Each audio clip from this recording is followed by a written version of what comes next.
Ja sitten erittäin iloisiin uutisiin. Suomi on avannut komeasti mitalitilinsä Pekingin olympialaisissa.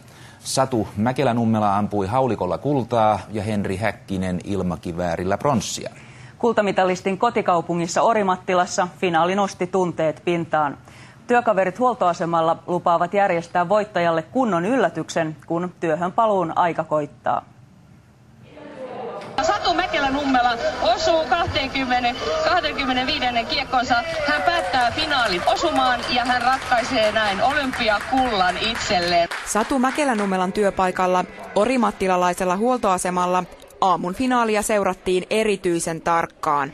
Kyllähän tämä koko aamu on mennyt ihan jännittämiseen ja oltu kyllä ihan fiiliksissä mukana.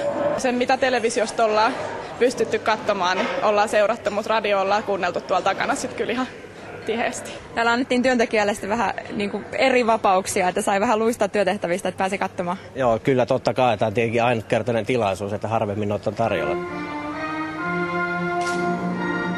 Mitalien jako herkisti tunteet.